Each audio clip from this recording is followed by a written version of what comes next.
자, 예레미야 23장 우리 1절부터 8절입니다. 같이 한번 봉독하도록 하겠습니다. 여호와의 말씀이니라. 내 목장의 양떼를 멸하며 흩어지게 하는 목자에게 화 있으리라. 그러므로 이스라엘의 하나님 여호와께서 내 백성을 기르는 목자에게 이와 같이 말씀하시니라. 너희가 내 양떼를 흩으며 그것을 몰아내고 돌보지 아니하였도다. 보라, 내가 너희의 악행 때문에 너희에게 보응하리라. 여호와의 말씀이니라. 내가 내 양떼에 남은 것을 그 몰려갔던 모든 지방에서 모아 다시 그 우리로 돌아오게 하리니 그들의 생육이 번성할 것이며 내가 그들을 기르는 목자들을 그들 위에 세우리니 그들이 다시는 두려워하거나 놀라거나 잃어버리지 아니하리라. 여호와의 말씀이니라. 여호와의 말씀이니라. 보라, 때가 이르리니 내가 다윗에게 한 의로운 가지를 일으킬 것이라. 그가 왕이 되어 지혜롭게 다스리며 세상에서 정의와 공의를 행할 것이며 그의 날에 유다는 구원을 받겠고 이스라엘은 평안히 살 것이며 그의 이름은 여호와의 우리의 공이라 일컬음을 받으리라. 그러므로 여호와의 말씀이니라. 보라, 날이 이르리니 그들이 다시는 이스라엘 자손을 애굽 땅에서 인도하여 내신 여호와의 사심으로 맹세하지 아니하고 이스라엘 집 자손을 북쪽 땅 그 모든 쫓겨났던 나라에서 인도하여 내신 여호와의 사심으로 맹세할 것이며 그들이 자기 땅에 살리라 하시니라. 아멘. 살아계신 하나님, 오늘도 우리에게 귀한 생명 허락하심에 감사합니다. 오직 은혜임을 고백하며 우리에게 진정한 은혜인 그 진리로 또 성령으로 우리에게 새롭게 하여 주옵소서. 예수 그리스도의 이름으로 기도드리옵나이다. 지난주에 제가 편견을 깨야 십자가의 길 또 부활을 경험합니다 라는 제목으로 말씀을 나눴는데, 그 말씀을 나누고 나서 저에게 적용을 할 부분이 무엇인가, 하나님 저에게 어떠한 편견이 있습니까? 혹시 그 편견 때문에 제가 더 들어가야 되는 그 십자가의 길, 또 경험해야 되는 그 부활을 경험하지 못합니까? 라는 질문을 했습니다. 근데 이렇게 명확하게 떠오르지 않더라고요. 그러면서 이제 이어지는 지난주 본문이 어떤 본문이었냐면, 왕으로서 정의롭게 행하지 아니하고 가난한 자를 돌보지 아니하고 뭐 이런 것들에 대하여 죄다 이렇게 이야기하셨지 않습니까? 그리고 목요일 저녁의 말씀에서도 하나님께서는 이렇게 말씀하셨어요. 하나님께서 의도하신 바, 하나님의 그 용도 외에 사용하지 말라. 용도에 사용하지 말라. 하나님, 제가 어떤 그 남용하는 부분이 있습니까? 이제 이런 부분들을 계속 이야기 나눴습니다. 근데 결정적으로 이제 그 제가 갖고 있었던 편견이 드러났는데요. 제가 갖고 있었던 편견은 뭐였냐면, 그래도 우리 공동체가 그래도 거룩하다라는 이제 근거를 어디다 삼고 있었냐, 이렇게 돌아봤습니다. 저희 공동체가 좀 거룩하고 그래도 하나님 앞에 잘 살아가고 한다. 그 거룩에 대해서요. 거룩에 대해서인데 이런 거죠. 우리는 그래도 그 복음 안에 더 살려고 그러고, 어떤 다른 교회는 이렇게 할지라도 우리는 이렇게 합니다. 그리고 다 내려놓을 수 있지만 우리는 더 복음 때문에 그것들을 붙잡고 갑니다. 하여튼 우리가 어떤 우리의 행함과 그 차별화된 모습을 가지고 우리가 더 그래도 거룩하지 않습니까? 라고 이야기를 막 드렸던 거예요. 그동안에 어떤 내뱉는 말이나 말씀이나 우리의 나눔에서도. 근데 하나님께서 뭐라고 그러시냐면, 그렇게 해가지고는 거룩할 수가 없대요. 그거는 거룩이 아니에요. 거룩은 회개해야 거룩이래요. 뭘 해서 거룩이라면 그게 복음이 아니라는 거죠. 그러니까 너희가 더 하려고 하는 거 좋다는 거예요. 좋아. 근데 그게 거룩이라는 근거 삼으면 큰일 난다라는 거예요. 그러면서 하나 떠올렸던 게, 너 교리 공부했지? 예. 너 교리 공부할 때 인간의 전적인 타락설 알지? 예. 뭘 한다고 그 사람이 죄인이 아니더냐? 아니죠. 죄인이죠. 뭘 남보다 더 했다고 그 사람이 거룩하더냐? 아니죠. 그럼에도 죄인이죠. 그래. 그러면 그 공동체가, 그 사람이 거룩하다라는 증거가 뭔지 알아? 이제 그러니까 깨달아진 거예요.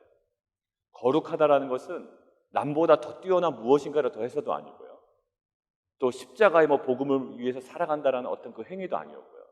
결국 자신이 죄인임을 고백하고 회개할 때 그게 거룩이라는 거예요.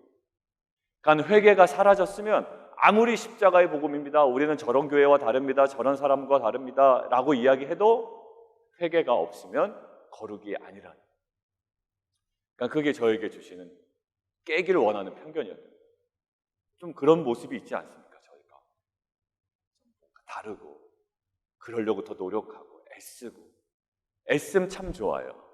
그리고 말씀 안에 살려고 참 좋습니다. 내 말씀 안에 살지만 회개 없으면 거룩하지 못하다라. 십자가의 길로 희생하지만 회개 없으면 똑같이 죄인이라는, 그 어떠한 행위로 차별화된 그 어떤 모습으로 너희가 거룩하다라는 것 더 이상 주장하지 말라. 이것이 예레미야를 통해서 막바지에 저에게 깨시는 편견이었습니다. 물론 그것이 저의 신학이라고 생각하진 않았어요. 그런데 어느덧 그것이 저의 생각의 중심에 자리 잡고 있는 거예요. 좀 달라, 좀 다르려고 노력해.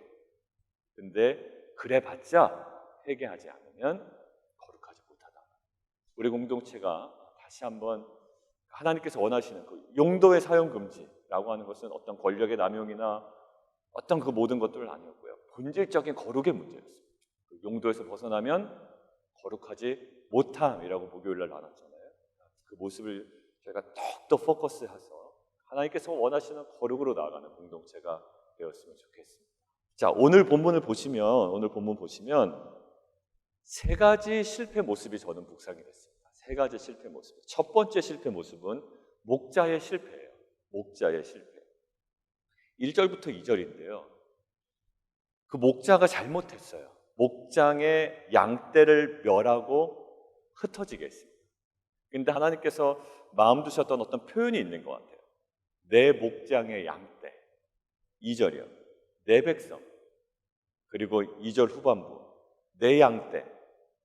이게 내 양떼인데 내게 맡겨줬다는 거예요. 어떤 목자들에게, 왕들에게. 근데 이 목자의 실패입니다. 멸하며 흩어지게 했대요. 그래서 말씀하십니다. 2절, 내 양떼를 흩으며 그것들을 몰아내고 돌보지 아니하였대. 목자의 실패. 이 실패의 모습이 하나님의 그 언어의 유의, 그 히브리어의 언어의 유의로 나타나는데 2절에 보면 그것들을 몰아내고 돌보지 아니하였다라고 하잖아요. 돌보다라고 할 때 돌보다라는 단어가 파카드라요. 파카드하지 아니하였다라는 거예요. 그래서 내가 너희 실패한 너희 목자들 내가 너희에게 보응하리라 할 때 이 보응하겠다라는 걸 또 파카드입니다. 파카드하지 아니하였기 때문에 내가 너희를 파카드하겠다. 돌보지 아니하였기 때문에 너희를 아주 돌볼 것이다라는 거거든요. 이 돌보다라는 원래 뜻이 두 번째 뜻이 뭐냐면 심판하겠다, 책임을 묻겠다, 처벌하겠다라는 거예요. 너희가 정확하게 파카드하지 아니하였기 때문에 내가 아주 정확하게 파카드하겠다라는 거예요. 목자의 실패입니다. 그리고 두 번째 실패의 모습이 나오는데 다윗의 후손의 실패예요. 다윗의 후손의 실패. 다윗에게 하나님께서 언약을 맺으셨다고요. 그리고 다윗의 그 후손들을 통하여 그 왕조가 이어져 내려왔는데 실은 그 마지막 실패의 모습이 어제 주일까지 모습입니다. 그 요시야 왕 때부터 해서 시드기야 왕 때까지. 요시야, 그다음에 누구죠? 살롬, 여호하스, 그다음에 여호야김, 그다음에 여호야긴, 그다음에 시드기야까지. 다 하나같이 실패해요. 실패의 한 면을 뭐라고 보여주셨다고요? 살롬부터 시작해서 처음으로 이방으로 끌려가 다시는 돌아오지 못할 것이며 그리고 다시는 고국을 보지 못할 것이며. 그러니까 요시야를 슬퍼하지 말고 이 장면이 너희의 모습이니 이것을 가지고 더 애통해야 된다라고 강조하셨다고요. 근데 실패의 결정적인 하나의 모습을 또 언어의 유의로 나타내시는데 이렇게 나타내십니다. 6절 한번 보시겠어요? 나중에 진정한 목자가 나타나겠고 진정한 왕이 나타나겠고 그래서 유다는 구원을 받겠고 이스라엘은 평안히 살 것인데 그의 이름은 여호와 우리의 공이다라는 거죠. 여호와 우리의 공이. 거기에 밑줄 치시고요. 이렇게 써놓으세요. 야훼 시드케뉴. 야훼 시드케뉴. 여러분들 시드케뉴라고 하니까 좀 뭐가 떠오르지 않으십니까? 예, 시드기야. 그러니까 이 시드기야가 원래 이름이 아니었어요. 원래 이 시드기야 이름은 맏다니아입니다. 나중에 느부갓네살 왕이 이 맏다니아를 왕을 세워주잖아요. 바벨론 왕을 세워줄 때 이름을 뭐라고 붙여줬냐면 시드기야라고 합니다. 마따니아를 시드기야라고 이름을 붙였는데, 이 시드기야 이름이 뭐냐면 야훼는 공의로우시다. 그러고 보니 지금 뭡니까?